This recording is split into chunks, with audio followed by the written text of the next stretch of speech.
atrocious CGI that looks like something shot out in the early 2000s, or the interviews with the cast and crew that make the whole production sound like a multi-million-dollar coping session for lonely single women staring down the barrel of middle age and facing up to the terrifying reality that their lives are ultimately as hollow and empty as the box of cheap supermarket wine they get through every evening.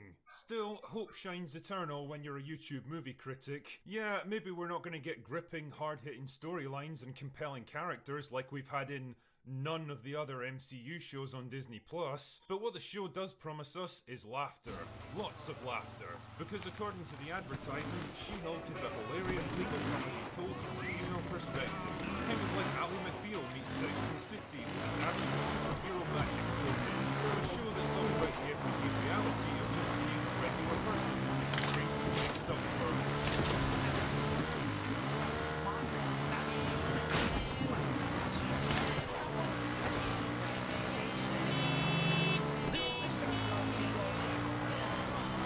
Strategy, Cotton. Let's see what it pays off for. When do I get the feeling that the writing staff just really wanted to do a standard sitcom about modern day life and only took on this gig because it was the only way to make it happen? Like, you know how Seth MacFarlane really wanted to do a serious Star Trek show with the Orville, but the only way he could get it greenlit was to make it a comedy satire because that's what everyone expected of it. Well, I'm getting kind of a similar vibe with this. Anyway, I guess it makes sense to make a comedy, partly because the MCU has basically turned into one big joke over the past couple of years. And partly because, to be fair, it's staying true to the source material. The original She-Hulk from the comics was well known for making witty observations about the world around her, breaking the fourth wall on a regular basis, and for her flirtatious wink-wink acknowledgement about the kind of audience that was actually reading her books. Wouldn't expect any of this in the show, though. I mean, I could argue that bringing in a character like Daredevil, who's well known for his dark, brooding and violent persona, and whose dead serious Netflix show basically launched a far superior Marvel TV universe before Disney pulled the plug on it, makes about as much sense as bringing Freddy Krueger into an episode of the Teletubbies, but whatever. To this day, I'm not sure which one's more terrifying. I'm sure they'll treat him with great respect and dignity, just like they did with Kingpin. But the thing that comes to mind for me is, if She-Hulk really is a comedy, then is it actually funny? Well, until the show itself comes out in a couple of days, all we've got to go on is a few sample clips that have been released by Marvel so far. More poison The up kind in of flames. top-tier cream of the crop I content bet Carlos that's will love guaranteed to see leave us this. soiling our underwear in fits of laughter. Like this one here, where She-Hulk is training alongside, regular Hulk, and being better than him at everything, naturally. Damn, remember when the Hulk was a genuinely terrifying character that teetered right on the brink of being a villain, to the point where even Black Widow was scared of Bruce in case he transformed, instead of just being a goofy CGI version of Mark Ruffalo? I see this two now win. I'm sure you do, Mark. But hey, there's a joke in here somewhere, right?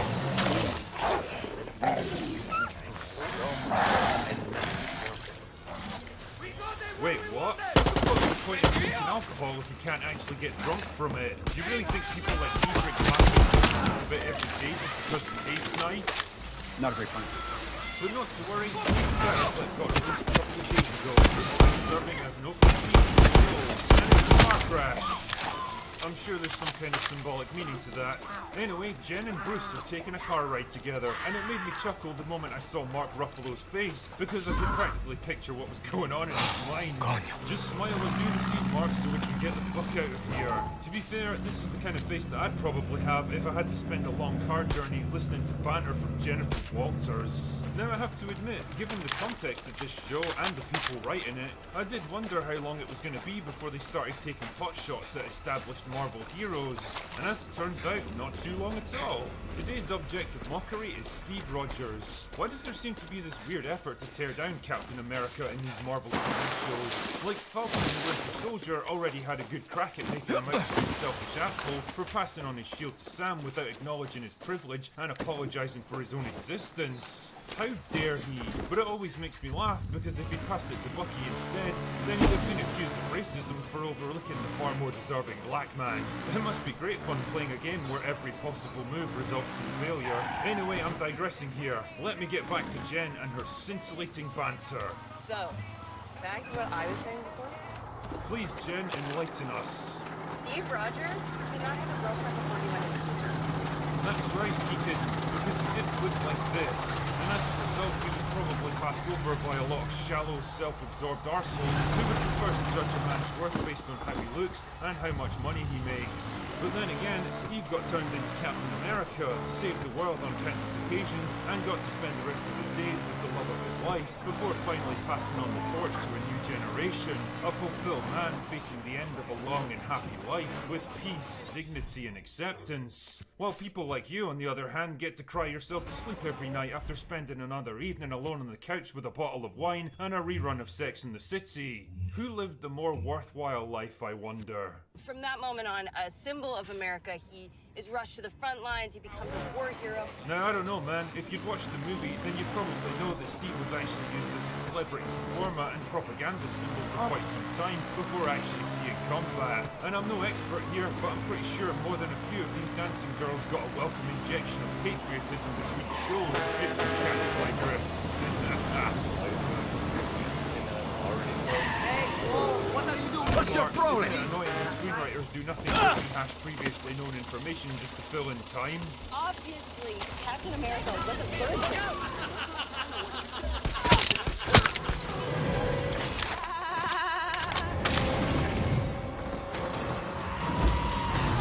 Oh, stop it, Jen. My sides can only split so much. I mean, if this is the cream of the crop that Marvel have chosen to show us to get us fired up for the real thing, then the mind boggles at what might be waiting for us once She-Hulk actually airs. Seriously though, I know these are only a limited selection of clips that might have just been poorly chosen. Maybe the actual show will be a comedy masterclass, and we'll forget all the doubts and criticisms that were swirling around it before the premiere. I mean, the head writer wrote Pickle Rick for Rick and Morty, so that gives me some kind of hope that she knows how to work humour and satire into an engaging story. But the problem is that Rick and Morty was a very different show from She-Hulk, made by a very different studio. Call me cynical if you like, but I can't shake the feeling that this is a show written by a group of single women in their late 30s whose main preoccupation is exploring the angst and hang-ups of being a single woman in your late 30s, and so really, that's the only people that it's likely to appeal to.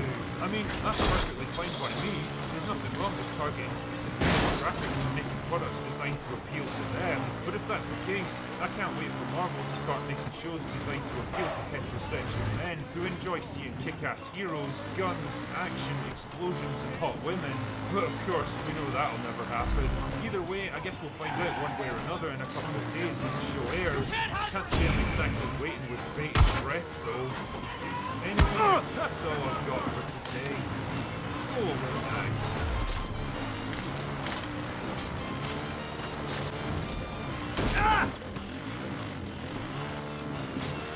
Now, like a lot of people, I tuned into the first episode of She-Hulk last week with, how can I put this, somewhat modest expectations. Basically, I expected the show to be just another lazy Marvel TV product, written and shot as quickly and cheaply as possible to keep the content sludge pipe flowing, with lame attempts at witty humour and an extra large helping of complaints about how generally awful and stupid men are. And well, that's exactly what we got. And I think one particular scene towards the end of the first episode pretty much encapsulates everything the writers wanted to accomplish with this show. I'm great at controlling my anger. I do it all the time. You're a new face. When I'm catcalled in the street, when incompetent men explain my own area of expertise to me, because if I don't, I will get called emotional or difficult, or I might just literally get murdered. So I'm an expert at controlling my anger because I do it infinitely more than you. You serious? Oh my goodness, whatever could they be trying to tell me here? Now, as tempting as it is to sit and mock She-Hulk for its awful writing, cringy dialogue, flaccid CGI, heavy-handed gender politics, amateur acting, nonsensical editing and terrible pacing, but don't worry, I'll come back to that in another video. Believe that. I actually wanted to use this show for something positive for a change, because the more I think about it, the more I realise it's basically a textbook example of how not to structure a story and how not to develop a protagonist. So why not turn it into a bit of a learning experience for all of us? Grab your pens and notebooks, dear viewer, because it's schooling time. Now, as hard as it may be to believe, it is actually possible to make Jen's infamous rant function in context. But the problem with this episode is twofold. One, it doesn't actually show us any of the things she's complaining about, and two, it fails to establish Jen as a sympathetic, likeable character that we care about. The writers wanted a big emotional payoff with this scene, but they were either unable or unwilling to give us the setup that it needs to work. So let's explore how and why they failed and how they could have done it better. The problems begin in the very first scene where Jen's rehearsing a speech that she's about to give in court, and her two co-workers are listening in. Now naturally her female companion is positively brimming with praise. I mean, this girl just can't say enough good things about her, to the point where it becomes almost uncomfortable to watch. But pay attention to this scene 007, because this is the very first time we meet our protagonist. It's the first chance we get to assess her demeanour, her personality, her mannerisms, and even her work environments. This is where the writers need to establish her as someone likeable, someone relatable, someone the audience can become invested in. But how to do this? Do they give her razor-sharp dialogue, a witty, fun, charming personality that you can't help but warm to? Maybe work in a few little flaws, insecurities and shortcomings to make her more human and relatable? No, they just have another character straight up tell us how amazing and smart and she is. She's fierce, she's a girl boss, she's crushing it. The script doesn't trust the audience to form their own opinions about this character, so it just straight up tells you what to think about her. She's great because we say so, okay? Don't question us. This kind of thing is a hallmark of weak, insecure writers who don't have confidence in their own work, and it's happening more and more in Marvel projects these days. Like Maria in Captain Marvel, who feels the need to tell the audience that Carol Danvers is funny and crazy and kind, despite the movie showing us the exact opposite. Or Loki telling his female counterpart how amazing she is, because otherwise we might not figure it out for ourselves. This is not how writing is supposed to work. The only voice of contention in the room comes courtesy of a man, but that's okay because he's quickly silenced and sent away with his tail between his legs. Yup, it's a Marvel show alright. But let's take a step back from that and think what this does for Jen's character development and that all-important scene later in the episodes. What it tells me is that Jen is already firmly in control of her life, her work environment and the people around her. She's able to quickly and easily deal with objections, dissenting voices and challenges to her authority.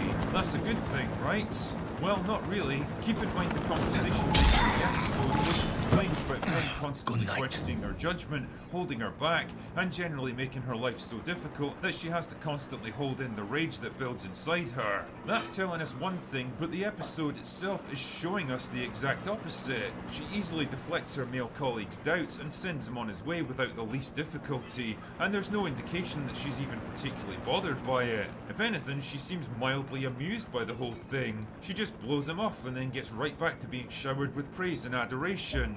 And this is a real wasted opportunity to develop sympathy towards the character. Imagine this same scene where Jen recites her big elaborate closing argument, only for her more senior male partner to overrule her and flatly state that he's the one who's going to be delivering it. He might be superficially polite and consoling, maybe even giving her half-hearted platitudes like she's just not ready for this yet, but there's a more threatening undertone to his voice so that we know exactly what he's doing and why. We get to see her excitement and enthusiasm turn into crushing disappointment as she realizes she's been held back from yet another opportunity. Now imagine how much more sympathy you'd feel towards her as a character. I mean, nobody likes to see good people getting crushed and sidelined, and instinctively you'd want to see her succeed.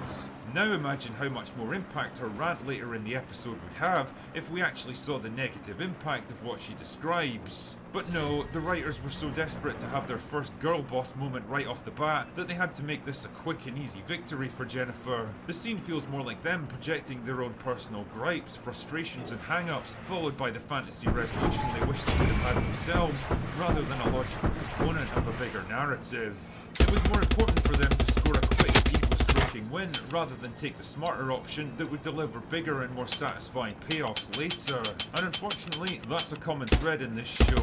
Like in the next scene where Jennifer and Bruce are involved in a car wreck. Bruce gets knocked unconscious in the crash and Jen's supposed to drag him from the wreckage, and in the process, some of his blood mixes with hers and she turns into the Hulk. Now, imagine for a moment how much more impactful this scene might have been if Bruce had been the one to survive the crash and Jennifer had been badly injured instead.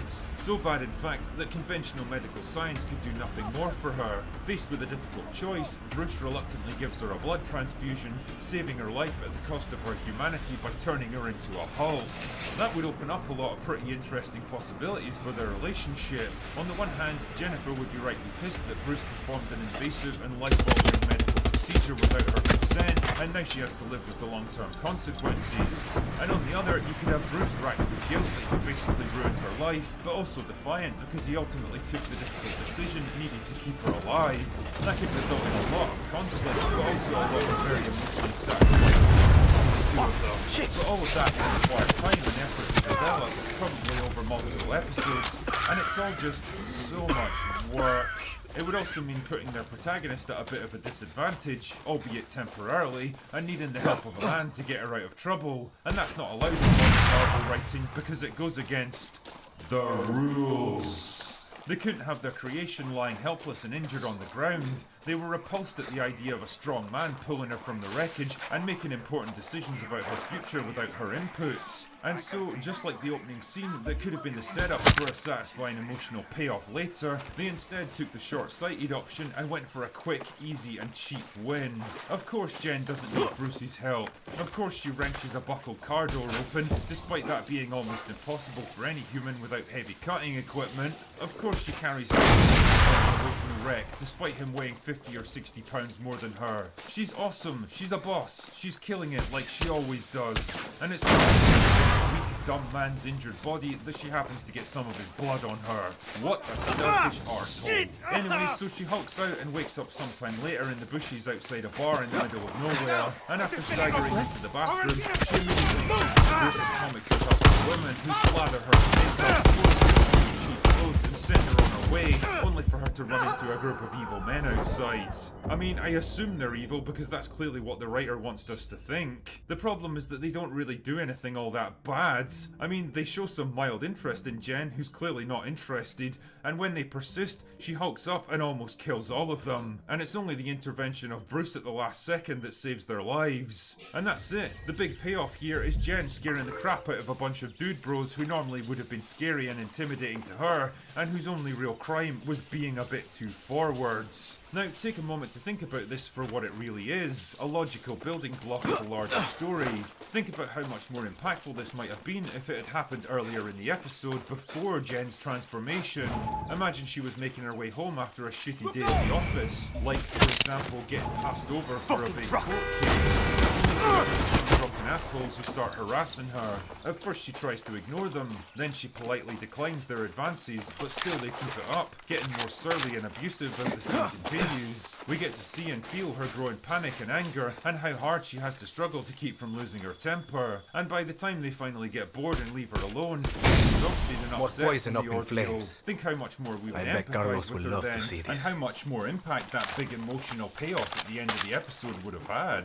But nah, the writers didn't want to do that. They wanted to do an easy, breezy comedy where problems get resolved almost as quickly as they appear, and the main character just kind of bounces from one win to the next. They wanted the female power fantasy of standing up to male bullies, of being the bigger, stronger one for a change, of putting men in their place. They wanted to feel vindicated, validated and strong in a way they never had before. Yet again, they sacrificed long-term story payoffs for the quick dopamine hit of an easy win. The last point I wanted to touch on was the training sequence between Jen and Bruce. Having prevented her from killing a bunch of innocent civilians, Bruce takes her away to his beachside retreat so he can train her to control her Hulk powers. Which makes sense considering an out-of-control Hulk can basically decimate entire cities. Carlos, Now, you might done. think this sequence would open up some interesting possibilities for their relationship. After all, Bruce has gone through a lot of shit because of the Hulk. This is a man with 50 years of tragedy, loss, disaster and destruction behind him. A lot of painful lessons that he can share with his cousin to help her avoid the same mistakes. He's the experienced mentor, and she's the naive pupil taking her first steps down a whole new path.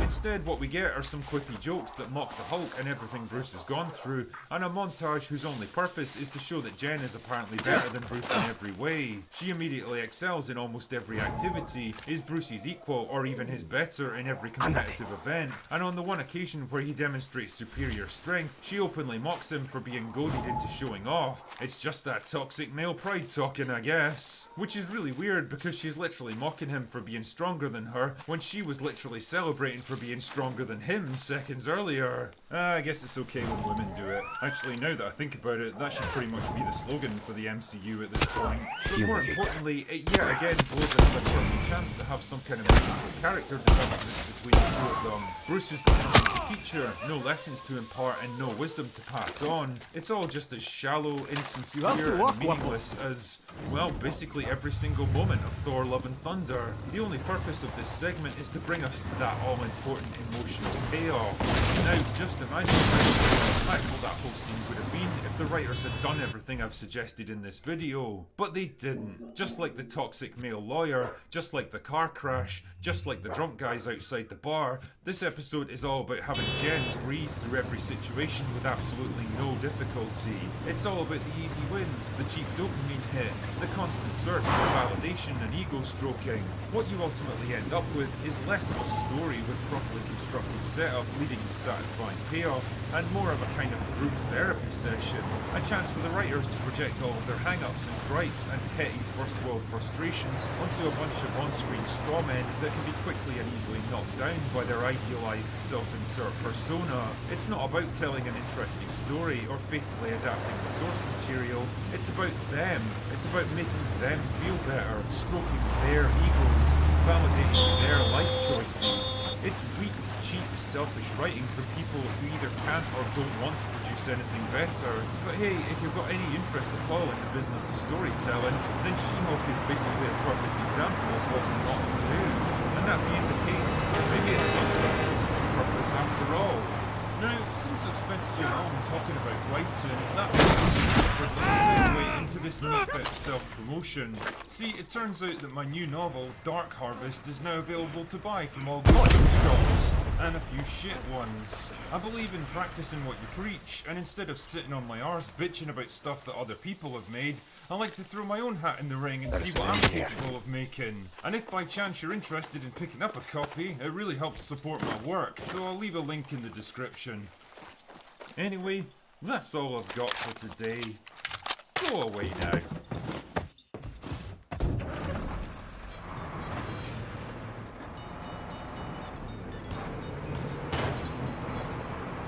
One of the great things about movies is that not only are they a fun escape from all the bullshit of everyday life, but they can also teach us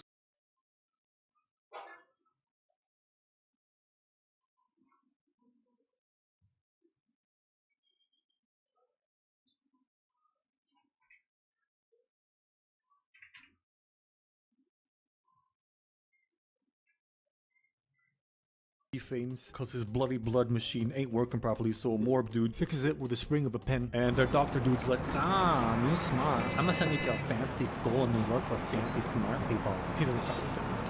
So Morb Kid goes and leaves a letter for Milo, who gets beat up by asshole kids for it, and I don't know if this is because I saw all the memes of how crap this movie is, but this whole, oh look at their friendship, it's they're such close friends shit is rushed as fuck to me. I'm not at all invested in their friendship or even care the least bit for either of them, and again, that really is the case. So back to present day with Morbius rejecting a Nobel Prize for making life-saving artificial blood, and his hot doctor friend telling him how stupid he is for doing that, and how stupid he is for doing super sketchy experimentation with blood-sucking bats, trying to use movie science and take something from their DNA and put it in humans' DNA because they can do something with blood that humans can take with blood and will cure his disease. Basically, this is a force-fucked version of Lizard Person's origin story from The Amazing Spider-Man. Anyway, he did one successful test on a mouse, so obviously he wants to keep going and develop this shit until he can test it on himself, but it is highly illegal and very expensive, so he goes to what we were supposed to gather from the very shitty introduction is his lifelong super rich friend Milo. Like, sup homo? Oh, if it isn't my favorite terminally ill cripple. Okay, so listen, I might have a cure for this, but it's super expensive and very long. Say less, baby, you had me at very long. That doesn't make any sense at all. That's literally the last thing I got word that Jose's pissed about his poison. Skip to him and hot Dr. Martinez in a boat doing tests in the ocean, skipping directly to a successful attempt of a human bat DNA cocktail, and he like, good enough, and she injects him with this modified Bat-Dina serum, human serum, whatever you want to call it. He seizures it up a bit, as you do in these scenarios. A guard comes down to check on them, and him and Latina are being mean to each other. I get that he's a stupid gun-for-hire, goon-type dude, but he's hired to protect them. Why are they being such absolute dicks to each other? You're on the same fucking team, retards. Anyway, they then notice Morb Dude missing and check on him, only to find a vampire dude that's super and releases vape clouds whenever he moves. He kills the dumb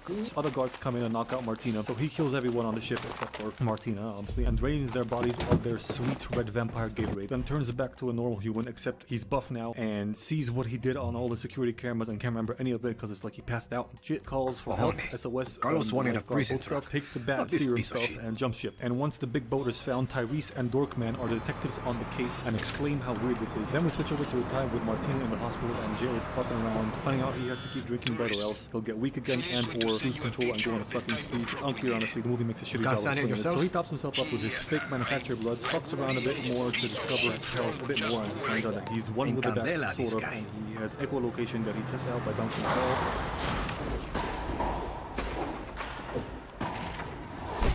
How the fuck did it bounce so much? Pretty sure there's a limit to how many times a ball will bounce no matter how hard you throw it. Maybe not, I don't know, I'm not a scientist that tested this shit. He also notes that fake blood only quenches his thirst for a bit and that short time keeps getting smaller and smaller, so eventually he'll have to suck real blood, and if he doesn't suck in blood at all, as I said, he will become weak and or like go on a sucking spree. So the genius doctor comes up with the brilliant idea to stop him sucking blood in a glass box. How fucking amazing. I mean, what exactly is he trying to achieve here? I know he wasn't trying to kill himself, because if he was, then when Milo came over to check on him, he wouldn't have asked him to get him some blood. He would have just let himself die. Also, where the fuck did he get the blood to write this shit? Did he stab himself? Whatever, man. I'm not even gonna fucking question shit. So he drinks the fake blood that Doctor Who gave it to him, and Doctor Who thinks that he now found the cure for his illness, and he wants it, and he doesn't care that he turns into a vampire because he wants to live a long, happy, healthy, blood-sucking life. But Morbius refuses to give it to him because he says it's a curse, not a blessing, or not a cure, and he forces him to leave. Then at night, the Doctor has her blood sucked down to 0% by a figure that the movie doesn't want to show clearly, so it's obviously not Morbius. You're not fooling anybody with this shit movie. So the Doctor is conscious Martina in the hospital to Morbius, and is trying to escape with a bag full of blood after that news of that one bitch that got sucked came out. But then he meets Detective Fast and Furious and Detective Layman Curious in the lobby, who wants to listen on basically no grounds, but he goes a vape nation super bat and goes up to the roof using super jumps, getting there in mere seconds. And on the roof, he, for some fucking mad reason,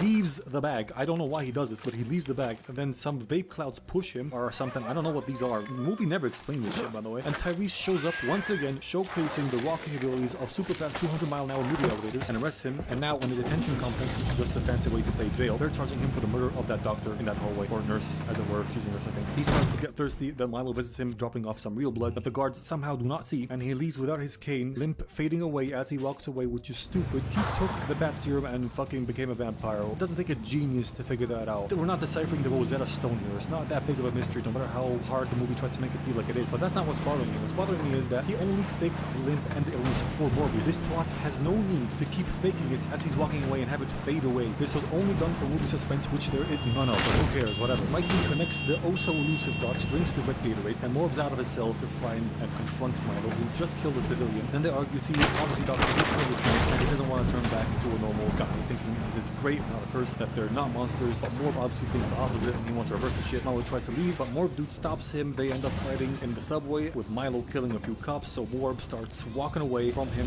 which is confusing as fuck, because he was just trying to follow Milo a minute ago, now it's the reverse. Milo wants to get him. Then Vape Nation shit starts happening again, and he escapes by flying in front of a train. Still have no idea what the fuck this is, and I don't know why Milo can't do this. What, he didn't unlock it on the fucking skill tree? Stupid shit movie. He might have gotten different powers. I don't know. Who cares? Morb dude beats up with Martinez, who just lost the cop tailing her, and asks her to get some shit from his lab, while he coincidentally overhears some thugs mention that they have a lab they use to make counterfeit money. And on the way to find this lab that he coincidentally found, he coincidentally finds some paramedics who coincidentally leave their bags fully exposed and open for him to take some of his, coincidentally being their fake blood. Gracias. Oh, so many coincidences, guys. Oh my god, they're really pushing how many coincidences they can have in like 10 seconds, right, guys? Fuck, I have no idea what's wrong with me. Okay, he finds the counterfeit money lab and scares the thugs away by breaking their fucking hands and saying shit like this.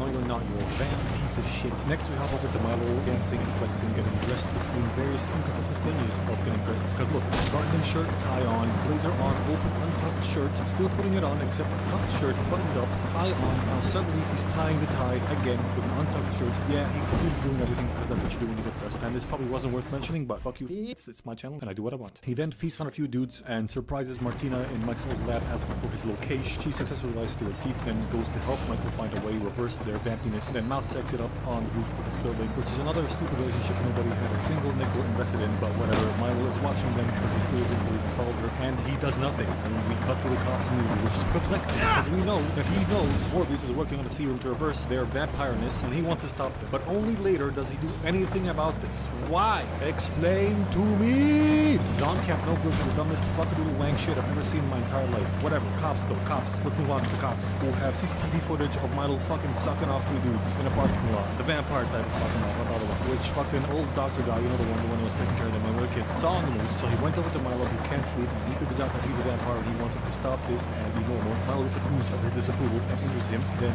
that guy calls Michael for help, who had just made a serum to fix his condition, except it's more of a poison for vampires and can kill vampires rather than reverse their condition. So he goes over to his dying childhood doctor, but he can't really do shit, and in his dying breaths he tells him to stop Milo, who is currently holding Martina hostage, to lure him over. See, told you he only does shit later. Also, wasn't he just there? What the? How did they not like cross path? What the fuck this dumpster fire movie. Whatever. He uses super bat hearing to do that Assassin's Creed thing and locate them and flies over there using vape shit that is still very unclear to me. And he gets there only to find her at the brink of death. So she allows him or tells him or kind of forces him to drink her blood because real blood is better than artificial blood for vamps and makes him stronger or whatever. And she wants him to go defeat Milo, so he gulps down a bit of her blood. She dies. Nobody fucking cares about her. He starts fighting Milo, who just standing there chilling on a piece of scaffolding. They fight through that building. Then Milo RKOs him to another building, and then they end up in this. I'm lost on this, honestly. I don't know what this place is. They end up in some fucking place, okay, with no people and a bunch of pipes and food and shit. Probably sewers. Don't know. Then Morbius somehow summons a shit ton of bats, stands up and proclaims that it is morbing time. Okay, he does do that. But he does sort of like command the bats to hold Milusian down, which for some reason is powerless against, although he too is a vampire, but whatever, I'm just gonna stick to my vampire theory that they got different powers. But anyway, while he holds him down, he sticks him with this vampire poison, and he's like, Michael, you can't kill me. He fucking does a Mickey Mouse voice, basically. Yeah, I'm not, like, watch. So he dies, R.I.P. in Olive Garden's unlimited breadsticks. The cops arrive and watch as bats shoot out of a hole they like fucking entered through or broke through to get to the sewers area. And where the hell is the scar that Tyrese had throughout the whole movie? It's gone. Don't tell me it's hiding beneath the car. That's bullshit. We know it isn't. Also, Hot Doctor wakes up as a vampire. Does that mean that the rest of the vamp victims also wake up as vampires, or only her because he didn't suck her down to empty? Only like a little bit. But anyway, it doesn't matter. The Vulture shows up and we get an after credit scene with him and Morbius. This movie gets a 9.3 out of 10. Amazing. Lovely work. Chapeau. Chapeau.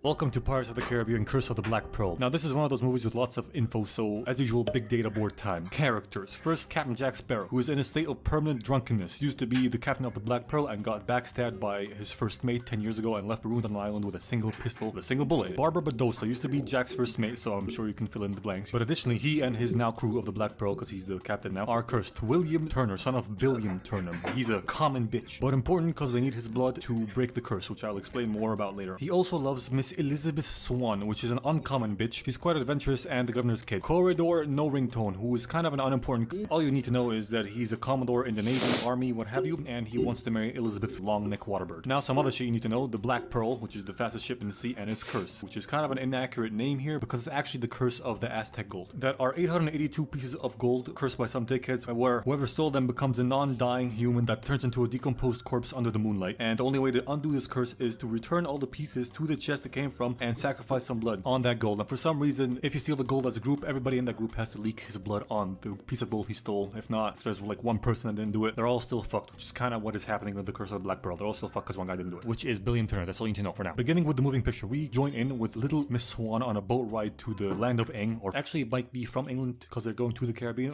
It doesn't matter, unimportant, I'm wasting time here. She is traveling with no ringtone and her dad when they come across a shipwreck and find a boy overboard, which is Will Turner. They rescue him and she finds him dripping dripped out in bling that she steals and keeps for 8 years in a dusty drawer when she finally decides that today is the day that this incredibly suspicious looking pirate gold that no one knows she has is going to go on to her. Right, she's gonna wear it. She had a dream about how she got it when she was 12. Fascinating stuff. Then her dad comes in a room with a gift that he wants her to wear to Corridor Norrington's promotion ceremony, which she must first wear a corset for, also known as a I will not breathe in the name of fashion device. Why do we not call fashion designers fascists? I know it's reserved for like Hitler and shit, but we could just call him a dumb coach. That's what he is, right? Anyway, they both go down to receive a gift they ordered from Grown Will for knowing Tone. He's a Will Smith? No, he's not Will Smith. There's a smith in it. Carlos, I remember. Hold almost on. there. A blacksmith. And he made this sweet sword for him that's super balanced. Him and Lizzie obviously like each other. They have a short convo like, I had a dream about the day we met. Do you remember? How could I forget, Miss Swan? I told you, you can call me Elizabeth. At least once more, Miss Swan. Throw some balls, you bitch ass horseman. Then we cut to Captain Jack Sparrow very elegantly arriving at the port, and unless there are dolphins pulling this along or other sea creatures tugging this thing that is 90% sunken, I don't think it should be moving at all due to the drag of the sails underwater alone. But what do I know? Also, it's a cool shot, so it gets cool shot points for that, so who cares? He steals some money that's just left out in the open by some idiots, then he tries to finesse these two retarded guards and steal the fastest ship in the Royal Navy using the power of bullshit alone, although he gets pretty far simply due to the fact that they are two argumentative dumbass fucks and keep arguing with each other, but not far enough because it starts raining women. See, while this was happening, Lizzie was finding it harder and harder to breathe at Corridor's ego stroking ceremony, and while he proposes to her, he's too self-absorbed to notice that bitch's claim to the lack of oxygen is not because of his glorious proposal or anything, it's just that she can't breathe and she passes out, falling off whatever